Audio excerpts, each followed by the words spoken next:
वाराणसी एक ऐसा शहर जिसे लोग काशी के नाम से भी जानते हैं। एक ऐसा स्थान जिसे हमेशा से पूज्य और पवित्र माना गया है, जहां हर मोड़ पर भक्ति की गूंज सुनाई देती है, जहां घाटों की सीढ़ियों पर लोग मोक्ष की तलाश में आते हैं। वाराणसी का काशी विश्वनाथ टेम्पल, जो लॉर्ड शिव के 12 ज्योतिर्लिंगों धाम में से एक इम्पोर्टेंट धाम माना जाता है। वाराणसी न केवल धार्मिक केंद्र बल्कि आत्मा की शांति का वह दरवाजा माना जाता है जिसे लोग अंत में खटखटाते हैं। लेकिन क्या किसी ने सोचा था कि यही नगरी एक ऐसी घटना की केंद्र बन जाएगी जो न सिर्फ वाराणसी की पवित्रता को बल्कि इंसानियत की आत्मा को भी गहरे जख्म दे जाएगी। यह एक ऐसी वारदात है जो बताती है कि अंधेरे का साया भी कभी कभी किसी रोशनी के शहर को भी निगल सकता है। ये बात है बनारस की एक 19 साल की लड़की की, जो 12th क्लास में पढ़ रही थी और अपने 5 भाइयों बहनों में से एक थी। पढ़ाई के साथ साथ उसका इंटरेस्ट स्पोर्ट की ओर भी था। स्कूल एंड कॉलेज लेवल पर उसने कई एथलेटिक इवेंट्स में भी पार्टिसिपेट किया था। वो रेगुलरली बनारस के उदय प्रताप ऑटोनोमस कॉलेज में एथलीट की ट्रेनिंग किया करती थी। उसका सपना था कि वो आगे चलकर एक अच्छी एथलीट बने। वो पढ़ाई के साथ साथ शहर के एक होटल के एक स्पा सेंटर में काम करती थी ताकि अपनी मंथली एक्सपेंसेस खुद उठा सके और अपने परिवार का भी बोझ हल्का कर सके। लेकिन 29 मार्च 2025 का वो दिन, उस दिन कुछ ऐसा हुआ जिसके बारे में शायद उसने कभी सोचा ही नहीं था। इस दिन वो अपने एक सहेली के घर गई। वो कुछ देर वहीं रुकी और फिर थोड़ी देर बाद वो घर के लिए निकल गई। लेकिन रास्ते में उसकी मुलाकात एक राज विश्वकर्मा नाम के लड़के से हुई, जो उसका ही क्लासमेट था। इसलिए बात करते करते वो उसके साथ बनारस के एक लंका कैफे में चली गई। कैफे में पहले से ही राज के कुछ दोस्त मौजूद थे, जिनके नाम समीर, आयुष और कुछ और लोग थे। जैसे ही वो वहाँ पहुंची, सभी ने नॉर्मल बिहेव किया और उसे अपने साथ बैठा लिया। उन्होंने थोड़ी देर बातचीत की और बातचीत के दौरान उन्होंने उसे कोल्ड ड्रिंक ऑफर किया, जिनमें पहले से ही इंटॉक्सिएंट बेसिकली नशीला पदार्थ मिलाया गया था। उसे इस बात की जरा भी भनक नहीं थी कि उसके साथ क्या होने वाला है। जैसे ही उसने कोल्ड ड्रिंक पी, थोड़ी देर में उसकी तबीयत बिगड़ने लगी और वह अनकॉन्शियस हो गई। इसके बाद उन सभी ने उसे वहाँ से उठाया और उसे पास के एक होटल में ले गए। उसकी हालत का फायदा उठाते हुए उन सभी ने मिलकर उसके साथ दरिंदगी की। और सबसे शर्मनाक बात ये थी कि इस पूरे इंसिडेंट की वीडियो रिकॉर्डिंग भी राज विश्वकर्मा ने की। कैन यू थिंक वो रिकॉर्डिंग क्यों की जा रही थी? Yes, because they wanted to blackmail her. अब जैसे ही वो होश में आई, वो उससे कहने लगे अगर उसने उनकी बात नहीं मानी तो उसकी ये वीडियो वो लीक कर देंगे। इसके बाद वो विक्टिम को पिशाच मोचन एरिया के हुक्का बार में लेकर गए। उन्होंने उसे फिर से इंटॉक्सिएंट किया और फिर दरिंदगी का शिकार बनाया। उसकी किसी से बात ना हो सके, इसलिए उन्होंने उसका फ़ोन भी छीन लिया। और फिर आता है 30 अप्रैल 2025 का दिन। और अब इन्हीं पांचों में से एक लड़का समीर उस मासूम को बाइक से हाईवे की ओर ले गया। वो अभी भी बेहोशी की हालत में थी और अब वो उसे रास्ते के एक सुनसान जगह पर ले जाकर उसने एक बार फिर उसके साथ दुष्कर्म किया। दरिंदगी की सारी हदें पार करते हुए उसने उसे वाराणसी के नदेसर एरिया में छोड़ दिया। लेकिन इस बर्बरता का अंत यही नहीं था। अगले ही दिन यानी 31 मार्च को एक और लड़का आयुष अपने 5 साथियों के साथ उस लड़की को फिर से उठा लिया, जिनमें थे सोहेल, दानिश, अनमोल, साजिद और जाहिर। और अब वे उसे सिगारा के कॉन्टिनेंटल कैफ़े में ले गए।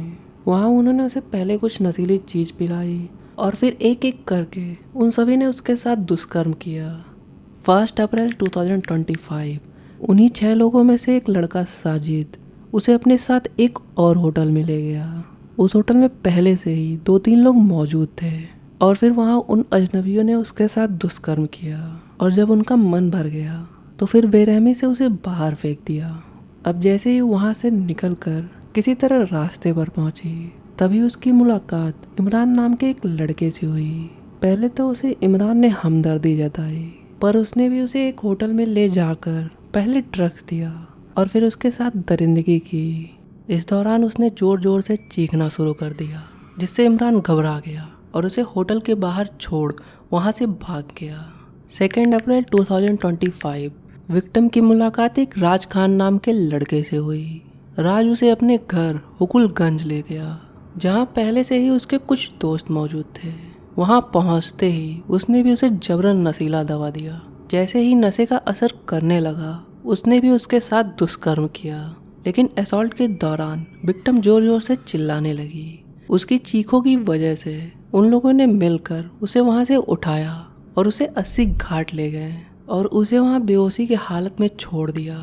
हर गुजरते दिन के साथ उसके जख्म गहरे होते जा रहे थे। 3 अप्रैल 2025 इस दिन विक्टिम की मुलाकात एक और शख्स से होती है, जिसका नाम दानिश था। पहले तो उसने सामान्य बातचीत कर भरोसा जीता और उसे अपने एक दोस्त के घर ले गया। उस घर में पहले से ही सोहेल, शोएब और कुछ और लोग मौजूद थे। इन सभी ने मिलकर उसे फिर से इंटॉक्सिएंट किया। अब जैसे ही वो बेहोश हो गई, उन्होंने बारी बारी उसके साथ दुष्कर्म किया। उसके बाद उसे वहां से उठा शहर के चौक घाट इलाके में छोड़ दिया। 4 अप्रैल 2025 दूसरी ओर विक्टिम की फैमिली उसे ढूंढने में दिन रात एक किए हुए थी और हर गुजरते पल के साथ उनकी बेचैनी बढ़ते जा रही थी। आखिरकार थक हार कर वो अपने नज़दीकी लालपुर पुलिस स्टेशन में गए और अपनी बेटी की मिसिंग कंप्लेंट दर्ज कराएं। दिल में एक उम्मीद थी कि उनकी बेटी जल्द वापस आएगी। उसी शाम करीब 6 दिनों की क्रूएलिटी का सामना करने के बाद आखिरकार पुलिस ने उसे रेस्क्यू किया। जब पुलिस ने उससे स्टेटमेंट लेना चाहा तो वो बस खामोश थी और इसके बाद पुलिस ने उसकी पहचान उसके परिवार से कराई और उसे उनके हवाले कर दिया।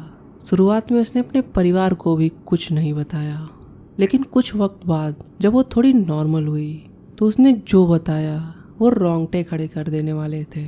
हर वो सच्चाई, हर वो जुल्म जिसे सुनकर इंसानियत भी शर्मसार हो जाए। और यहीं से शुरू होती है एक जंग, इंसाफ की जंग। 6 अप्रैल 2025 हिम्मत जुटाकर विक्टिम की मां दोबारा लालपुर पुलिस स्टेशन पहुंची और फिर पुलिस को इस पूरी घटना की जानकारी दी। रिपोर्ट में उन्होंने उनमें से कुछ दरिंदों का नाम भी मेंशन करवाया, जिनमें से कुछ विक्टिम के क्लासमेट्स थे और कुछ इंस्टाग्राम के थ्रू कांटेक्ट में थे। पुलिस ने मैटर की सीरियसनेस को देखते हुए तुरंत विक्टिम से स्टेटमेंट लिया और एफआईआर रजिस्टर करवाया। अकॉर्डिंग टू एफआईआर, एक्यूज्ड पर वीएनएस भारतीय न्याय संहिता के अंतर्गत कई सीरियस धाराएं लगाई गई, जिनमें थे सेक्शन 70 सबसेक्शन 1 सामूहिक बलात्कार, सेक्शन 74 महिला की शालीनता को भंग करना, सेक्शन 126 सबसेक्शन 2 रास्ता रोकना या जबरन किसी को कहीं ले जाना, सेक्शन 127 सब सेक्शन 2 गलत तरीके से बंधक बनाना, सेक्शन 351 सब सेक्शन 2 जान से मारने की धमकी देना, सेक्शन 66E IT एक्ट गैर सहमति से किसी की वीडियोज एंड फोटोज लेना। इस एफआईआर के साथ न्याय की दिशा में पहला ठोस कदम उठाया गया और एक मासूम बेटी के लिए इंसाफ की लड़ाई अब आधिकारिक तौर पर शुरू हो गई। कंप्लेंट के बाद विक्टिम की हेल्थ कंडीशन खराब होने की वजह से उसे वाराणसी के डिस्ट्रिक्ट हॉस्पिटल में एडमिट कराया गया। वहां उसने पेट दर्द, कमजोरी और भूख न लगने की शिकायत की। डॉक्टर्स ने उसकी कंडीशन को देखते हुए तुरंत मेडिकल चेकअप किया, जिनमें कुछ चौंकाने वाली जानकारी सामने आई। रिपोर्ट्स में पता चला कि वो हेपेटाइटिस बी पॉजिटिव है। अकॉर्डिंग टू डॉक्टर्स, यह इन्फेक्शन पॉसिबली एक्यूज्ड द्वारा अपराध के दौरान उसे इंटॉक्सिएंट इंजेक्शन दिए जाने की वजह से हुआ है। इसके अलावा उसका HIV टेस्ट भी किया गया, जिसकी रिपोर्ट निगेटिव आई। बाद में संडे को डॉक्टर्स ने विक्टिम की बेटर ट्रीटमेंट के लिए BHU के सर सुंदर लाल हॉस्पिटल में रेफर किया, जहां उसकी हालत में धीरे धीरे सुधार हो रही थी। जैसे ही यह हार्ट ब्रेकिंग इंसिडेंट मीडिया की लाइमलाइट में आया, पूरे समाज में आक्रोश की लहर दौड़ पड़ी। जस्टिस फॉर बनारसी गर्ल जैसे हैशटैग के जरिए लाखों लोगों ने अपने गुस्से और दुख को दिखाया। हर पोस्ट, हर ट्वीट में बस एक मांग थी, विक्टिम को जस्टिस मिले और एक्यूज्ड पर स्ट्रिक्ट एक्शन लिया जाए। कई शहरों में कैंडल मार्च निकाले गए, कंधों पर पोस्टर, हाथों में चलती मोमबत्तियां और आंखों में आक्रोश। हर चेहरा बस यही कह रहा था, अब और नहीं। इसी बीच खबर आई कि प्रधानमंत्री नरेंद्र मोदी खुद वाराणसी आए वाराणसी के एयरपोर्ट पर ही उन्होंने police commissioner Mohit Agarwal, divisional commissioner और डिस्ट्रिक्ट मजिस्ट्रेट से इस केस की इंफॉर्मेशन ली। उन्होंने ऑफिसर्स को जल्द से जल्द स्ट्रिक्ट एक्शन लेने का आदेश दिया। मैटर को इतने बड़े होते हुए देख पुलिस तुरंत एक्शन में आ गई। विक्टिम से मिले डिटेल्स के आधार पर पुलिस ने होटल्स में लगे सीसीटीवी फुटेज, मोबाइल लोकेशंस और सोशल मीडिया चैट्स की जांच शुरू की। वारदात में शामिल सभी होटल्स, हुक्का बार्स, कैफे की एंट्रीज और सीसीटीवी फुटेज खंगाले। इससे कई आरोपियों की पहचान हुई। सबसे पहले पुलिस ने मेन एक्यूज्ड राज विश्वकर्मा को अरेस्ट किया, जो विक्टिम को पहली बार होटल में ले गया था। पुलिस ने धीरे धीरे कई एक्यूज्ड को अरेस्ट किया। ऐसे ऐसे कर पुलिस ने 23 एक्यूज्ड में से 14 को अरेस्ट कर लिया और बाकी की 9 एक्यूज्ड की तलाश अभी भी जारी है। पुलिस ने इन्वेस्टिगेशन में जब गिरफ्तार किए गए एक्यूज्ड के मोबाइल फोन्स और डिवाइसेस को खंगाला तो उनमें से कई फोन्स में टीनेजर्स के आपत्तिजनक वीडियोज भी मिले। इस खुलासे ने यह साफ कर दिया था कि महज यह एक अकेला मामला नहीं था, बल्कि यह एक ऑर्गेनाइज्ड रैकेट था जो काफी समय से अलग अलग टीनेजर्स को टारगेट कर रहा था। एक ऐसा गैंग जो पर्दे के पीछे रहकर मासूम जिंदगियों को बर्बाद कर रहा था। जैसे ही पुलिस ने इस मामले की गहराई से जांच की, एक नाम सामने आया, अनमोल गुप्ता। शुरुआती जांच में पुलिस को पता चला कि 2018 में सिगारा एरिया में एक फास्ट फूड स्टॉल पर काम करता था, लेकिन महज 2 सालों में ही वो कॉन्टिनेंटल कैफे का मालिक बन गया। यही कॉन्टिनेंटल कैफे पूरे ड्रग्स और सेक्स रैकेट का असली अड्डा था। एक ऐसा अड्डा जहां नशे की आड़ में लड़कियों की जिंदगी से खेला जा रहा था। अनमोल ने इस रैकेट को सिंथेटिक मेथड से चलाने के लिए गैंग भी बनाई थी, जिनमें हर सदस्य को एक ठीक ठीक रोल सौंपा गया था। सोहेल लॉ का स्टूडेंट जो अनमोल का राइट हैंड था। राज विश्वकर्मा प्राइवेट जॉब करने वाला ड्रग्स की सप्लाई की रिस्पॉन्सिबिलिटी संभालता था। साजिद टीनेजर्स को फंसाने और विश्वास में लेने का काम करता था। आयुष स्कूल एंड कॉलेज के स्टूडेंट्स को कैफे तक लाने का काम करता था। तनवीर उर्फ समीर एक कार मैकेनिक जो खुद एक ड्रग एडिक्ट था, वह कस्टमर लाने का काम करता था। इमरान 12th क्लास का स्टूडेंट जो टीनेजर्स के साथ हुए अपराधों के वीडियो रिकॉर्ड करता था। दानिश सोशल मीडिया पर कैफे की मार्केटिंग करता था ताकि ज़्यादा से ज़्यादा लोग आकर्षित हो सकें। अराउंड 18 टीनेजर्स के ऑब्जेक्शनेबल वीडियोज मिले। ये सारे एविडेंस इस बात को कंफर्म करते हैं कि यह एक ऐसा रैकेट था जो ड्रग्स के जरिए टीनेजर्स को अनकॉन्शियस करता, फिर उनके वीडियो रिकॉर्ड कर उन्हें ब्लैकमेल करता, जिससे बार बार उन्हें एक्सप्लॉइट किया जा सके। यह मामला सिर्फ एक अपराध का नहीं, बल्कि बनारस जैसे पवित्र शहर में डीप कॉन्स्पिरेसीज को उजागर करता है, जिनमें कई मासूम के जीवन बर्बाद किए गए हैं। दूसरी तरफ एक्यूज्ड की फैमिली कई सवाल उठाने शुरू कर दी। उनका कहना था कि विक्टिम पहले से ही अधिकतर कई आरोपियों को जानती थी और उन्हीं के साथ खुद की मर्जी से घूमती फिरती देखी गई थी। उन्होंने सीसीटीवी फुटेज पेश किया जिनमें विक्टिम इंसिडेंट के टाइमलाइन में बाइक पर एक्यूज्ड के साथ घूमती देखी जा रही थी।